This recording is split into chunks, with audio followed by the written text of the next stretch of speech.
Hi guys, welcome back. I am Vivek Singhal from tradingwithvivek.com। और आज हम बात करने वाले हैं चार्ट ऑफ द वीक में पेट्रोनेट एलएनजी के बारे में। लेकिन आगे बढ़ने से पहले टू इंपॉर्टेंट पॉइंट्स यहाँ पर। इस ये कोई भी रिकमेंडेशन नहीं है बाय या सेल करने की, यहाँ पर हम सिर्फ सीखेंगे। और दूसरा, अगर आपने सब्सक्राइब नहीं किया है चैनल को तो सब्सक्राइब कर लें, क्योंकि ठीक 5 बजे एवरीडे एक नई वीडियो लेकर आते हैं जिसमें हम अपने ट्रेडिंग एंड इन्वेस्टमेंट स्किल्स को शार्प कर सकें। तो यहाँ पर जब हम पेट्रोनेट एलएनजी की बात करते हैं, सबसे पहले बिजनेस को एक बार देखते हैं कि बिजनेसेस इसके हैं क्या। तो बेसिकली जैसे लिक्विफाइड नेचुरल गैस इसको कहते हैं हम लोग, और तो इसका जो डिमांड है basically it's a replacement for coal. तो यहाँ पर जब कोल को रिप्लेस करने की बात होती है तो जो फॉसिल फ्यूल है, फॉसिल फ्यूल में भी दो तरह के फ्यूल हैं। एक जो कोल है जो बहुत ज़्यादा हीट छोड़ती है और यहाँ पर पोल्यूशन को लेकर भी एक इश्यू रहता है। लेकिन ये एक क्लीन एनर्जी सोर्स है। जो फॉसिल तो है, मीन्स ज़मीन से निकलता है, रिन्यूएबल नहीं है, लेकिन जो इसकी क्लीनलीनेस है, जो एनवायरनमेंट के लिए जो ये एक सूटेबल प्रोडक्ट है, वो उतना ही अच्छा है जितना रिन्यूएबल एनर्जी है। तो इंडिया में यहाँ पर पेट्रोनेट एलएनजी की जब हम वेबसाइट पर जाते हैं तो यहाँ इन्होंने थोड़ा सा एक अच्छे से प्रेजेंट किया हुआ है कि इंडिया की डिमांड पेट्रोनेट एलएनजी जो लिक्विफाइड नेचुरल गैस है उसकी डिमांड कैसे कैसे बढ़ेगी और कौन कौन उसके मेजर कंज्यूमर्स होते हैं। तो fertilisers, refinery, petrochem and CGD and power, SSLNG, others. तो यहाँ पर fertilisers, refinery, petrochemical products and power plants, इनमें सबसे ज़्यादा डिमांड है इनकी। और ये डिमांड आने वाले 8-9 ईयर्स में यहाँ से बढ़ती हुई नजर आती है। जैसे 2030 है तो 2030 तक का इन्होंने डिमांड दिखाया हुआ है।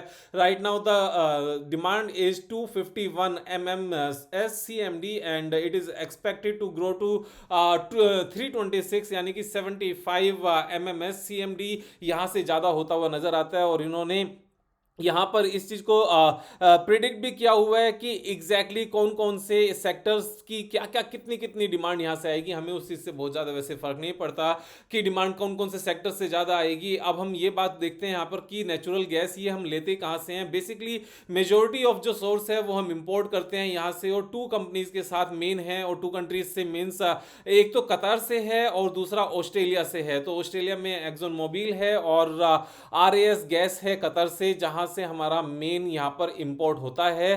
खास तौर से जो पेट्रोनेट एलएनजी है वो यहाँ से इंपोर्ट करती है। और जितने भी इंपोर्ट के लॉन्ग टर्म कॉन्ट्रैक्ट्स हैं ये GAIL, IOCL and BPCL and GAIL, IOCL and BPCL इनके थ्रू हैं।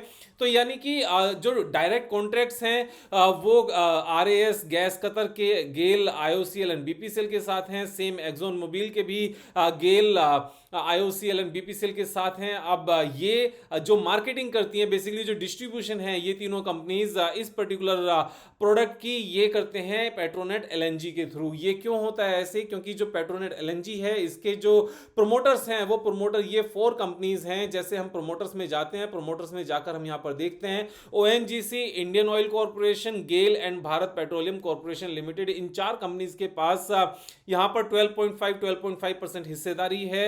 एफआईआईज के पास यहाँ पर अच्छी हिस्सेदारी है, 23.85% से बढ़ाकर इन्होंने 31 कर दिया। लेकिन डीआईआईज के पास थोड़ी सी कम हो गई है। तो बात एक ही है, इंस्टीट्यूशंस के पास अच्छी हिस्सेदारी है, पब्लिक के पास पहले 14.62% थी। ये थोड़ा सा ऊपर नीचे चलता रहता है, लेकिन ये अभी भी इसको मेंटेन कर रहे हैं। 13.83% की पब्लिक के पास है। तो एक बहुत ही स्ट्रक्चर्ड वे में एक वेल मेंटेन्ड यहाँ पर शेयर होल्डिंग पैटर्न है, ऊपर नीचे नहीं हुई है शेयर होल्डिंग पैटर्न। जो जिसने परचेज किया हुआ है, मतलब जिसने जितनी होल्डिंग रखी हुई है उसने उतना रखा हुआ है। सबसे अच्छी बात क्या है कि ये एक तरीके से यहाँ पर एक बहुत ही सॉलिड बिजनेस है। लगातार नेट प्रॉफिट यहाँ पर ग्रो किया है। अगर हम प्रॉफिट एंड लॉस स्टेटमेंट में देखने लगे तो 2015 में net profit was 900, then 928, 1723, then 2110, 2231, 2703 and 2939. This is one of the very few companies जहां पर इस पैंडेमिक के दौरान भी जिनके नेट प्रॉफिट पर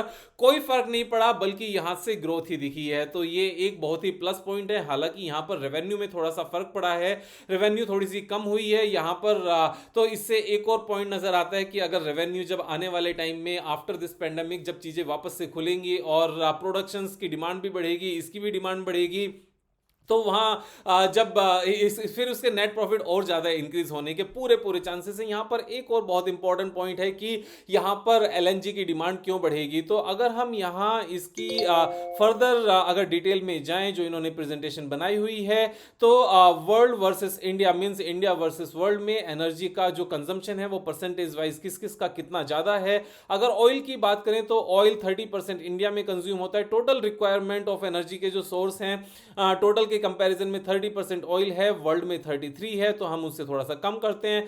गैस ओनली 6% है, जबकि वर्ल्ड ओवर जो एवरेज है दैट इज 24%। तो यहां से हमारा 4 टाइम्स तो होने का सीधा सीधा स्कोप यहीं से है। अगर हम जितना भी एडिशनल रिक्वायरमेंट है, एडिशनल रिक्वायरमेंट जो एनर्जी की है, अगर उसमें मेजोरिटी हम गैस की रखें तो यहां पर इस गैप को फिल किया जा सकता है और इसको पूरा करने की कोशिश भी की जाएगी, क्योंकि ये क्लीन एनर्जी है। और इंडिया में जो एनर्जी सोर्स में कंजम्पशन में कोल का जो प्रोपोर्शन है दैट इज 55%, जो बहुत ज्यादा है, जबकि वर्ल्ड के कंपैरिजन में मींस ये डबल के आसपास है। वर्ल्ड में 27% जो टोटल एनर्जी के सोर्सेस एंड रिसोर्सेस हैं उसका 27% यूज होता है, लेकिन इंडिया में 55% होता है। अगर न्यूक्लियर की बात करने लगे, इंडिया में ये भी बहुत कम है, 1% है, और वर्ल्ड ओवर 4% है। हाइड्रो भी कम है, 4% है, और वर्ल्ड में 6% है। रिन्यूएबल 4% है, वर्ल्ड में 5% है। तो बेसिकली होना क्या है यहाँ पर, जो कोल इंडिया है, कोल इंडिया का शेयर के ऊपर इंपैक्ट मींस वहां पर उतनी ग्रोथ नजर नहीं आती।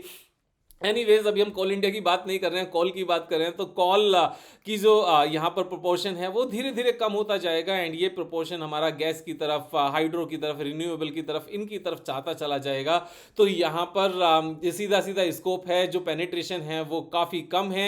और अगर हम क्वार्टरली रिजल्ट्स की बात करने लगे तो पेंडेमिक में इमीडिएटली यहाँ पर रेवेन्यू में काफ़ी कमी आई थी। वो आनी जायज़ थी, बिल्कुल वो नेचुरल था, लेकिन उसके बाद में चीज़ें रिबाउंड की हैं। सितंबर नेक्स्ट क्वार्टर में और ज्यादा हुआ, देन दिसंबर में और ज्यादा हुआ, एंड मार्च में और ज्यादा हुआ है। एंड नेट प्रॉफिट वो ऊपर नीचे मींस अगर हम इन 4 क्वार्टर्स, लेटेस्ट 4 क्वार्टर्स का भी अगर देखें तो बाकी के कंपैरिजन में दिस इज हायर, वो हमने यहां पर देख ही लिया है।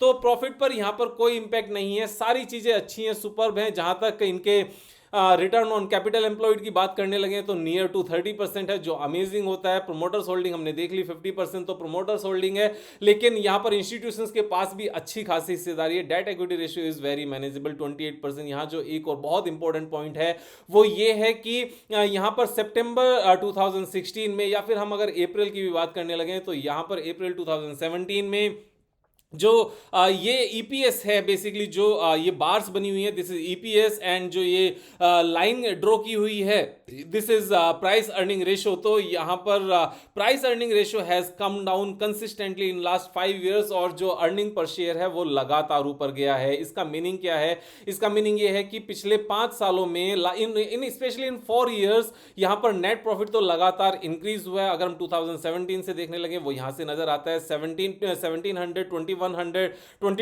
2700, 2900, लेकिन जो यहां पर शेयर प्राइस है, शेयर प्राइस पिछले 4 साल से मूव तक नहीं किया है। It is ranging at the same level. तो अगर हम अप्रैल 17 से लेकर अब तक की बात करने लगे, in last 4 years the share price is available at the same level. तो यहां पर इस तरह का जो कंसोलिडेशन होता है वो सबसे बेस्ट कंसोलिडेशन माना जाता है, यानी कि इस पूरे पीरियड में शेयर प्राइस टूटा नहीं है बहुत ज्यादा, एक रेंज में ट्रेड किया है। लेकिन क्योंकि पी रेशियो बढ़ गए थे उस टाइम पर, उसको कम करने का बड़ा सिंपल सा तरीका है कि टाइम स्पेंड करके अगर जो कंसोलिडेशन होते हैं वो सबसे अच्छे माने जाते हैं, वहां से कंपनी की क्वालिटी का पता चलता है। और यहां पर अगर हम एक पॉइंट देखें तो एक तो करंट में मैंने ये लाइन ड्रॉ की, साथ में मैं थोड़ा सा नीचे लाइन ड्रॉ करता हूं, तो यहां पर अगर देखोगे लास्ट 4 इयर्स में कितनी बार इस स्टॉक ने सेम लेवल पर सपोर्ट बनाई है। तो सपोर्ट लगातार है, यानी कि ये भी पूरा एरिया सपोर्ट का था, फिर इसने नीचे यहां पर सपोर्ट लिया, फिर इस पूरी रेंज में लगातार इसने बैक टू बैक लगातार सपोर्ट्स लिए हैं।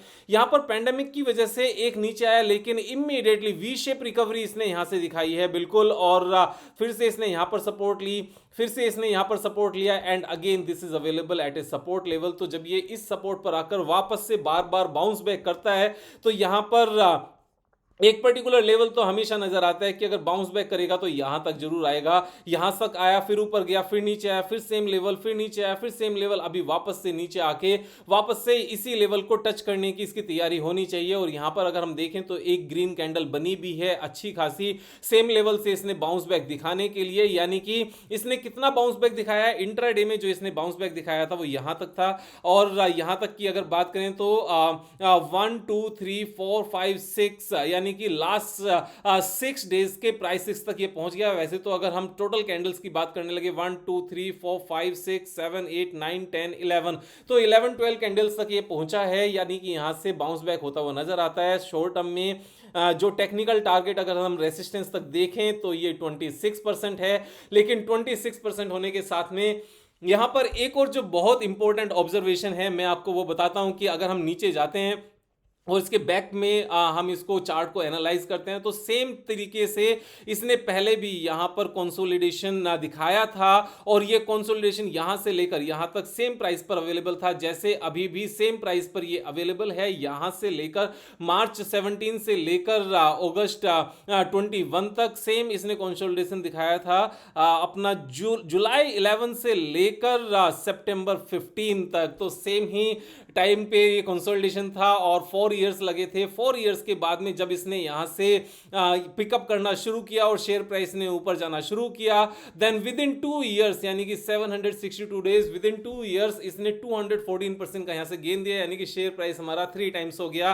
तो इस तरह के कंसोलिडेशन के बाद जब चीजें निकलती हैं तो इसी तरीके से चलना शुरू होती हैं। तो यहां पर 2 टेक्निकल टारगेट्स निकल कर आते हैं। अगर हम शॉर्ट टर्म की बात करने लगे तो 26-27% तो साफ साफ नजर आता ही है जो अपर रेंज है यानी कि रेसिस्टेंस है। लेकिन अगर इसको 2 इयर्स के लिए रखा जाए तो शायद ये सेम तरीके से जो इसने पहले हिस्ट्री रिपीट की थी सेम हिस्ट्री यहां पर रिपीट करेगा।